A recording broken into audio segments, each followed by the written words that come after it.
আমরা বলতে চাই, বিশ্ববিদ্যালয়ের শিক্ষার্থীদের গণতান্ত্রিক যে অধিকার মত প্রকাশের। আসসালামু আলাইকুম প্রিয় দর্শক, প্রতিদিন রাজনৈতিক, সামাজিক ও অর্থনৈতিক প্রেক্ষাপট নিয়ে বিশ্লেষণধর্মী ভিডিও পেতে আমাদের চ্যানেলটি সাবস্ক্রাইব করে আমাদের পাশেই থাকুন। ভিডিও শেষে গুরুত্বপূর্ণ আলোচনা করা হবে। চলুন সরাসরি ভিডিওতে। আমরা বলতে চাই, বিশ্ববিদ্যালয়ের শিক্ষার্থীদের গণতান্ত্রিক যে অধিকার মত প্রকাশের স্বাধীনতা গত 16 বছর ধরে ছাত্রলীগ হরণ করেছে। আমরা চাই এটি তাদের বিরুদ্ধে প্রথম চার্জশিট আকারে আমাদেরকে মামলা করতে হবে।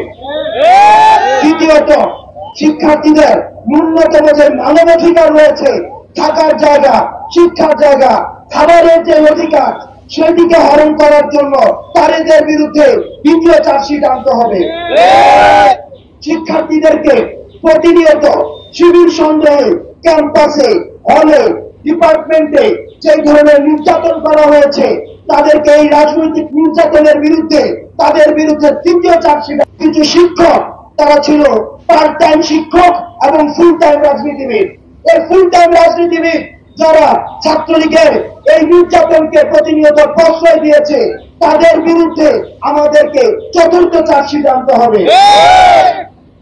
যারা বিশ্ববিদ্যালয়ের শিক্ষার্থীদেরকে প্রতিনিয়ত তাদের যে মানবিক এবং যে ধরনের আমরা সাইকোলজিক্যাল যে ট্রমা রয়েছে, ট্রমার মধ্যে প্রতিনিয়ত গত 16 বছর ধরে যেতে হয়েছে, এবং সেটির জন্য ছাত্রলীগের বিরুদ্ধে, আওয়ামী লীগের বিরুদ্ধে এবং তৎকালীন প্রশাসনের বিরুদ্ধে আমাদেরকে পঞ্চম চার্জশিট আনতে হবে। এবং সেটির যখন সুষ্ঠু বিচার নিশ্চিত হবে, ছাত্রলীগ এবং আওয়ামী লীগের যখন সুষ্ঠু বিচার নিশ্চিত হবে, তখন ছাত্র নাগরিক সিদ্ধান্ত নিবে তারা আর এই বাংলাদেশে পুনর্বাসিত হবে কি হবে না। আমাদের জানা মতো আমরা দেখেছি, আমরা জার্মানিতে নাৎসি দলের কোন ধরনের রাজনৈতিক কোন অধিকার নেই। যারা বিভিন্ন জায়গায় মানবাধিকারের প্রশ্ন তুলছেন আওয়ামী লীগ এবং এর বিরুদ্ধে, আপনাদের মায়া কান্নাগুলোকে আমরা আমলে নিতে চাই না। সুতরাং আগে ছাত্রলীগের, আওয়ামী লীগের বিচার নিশ্চিত হবে, তার পরবর্তীতে আমাদের অন্য কিছু সিদ্ধান্ত।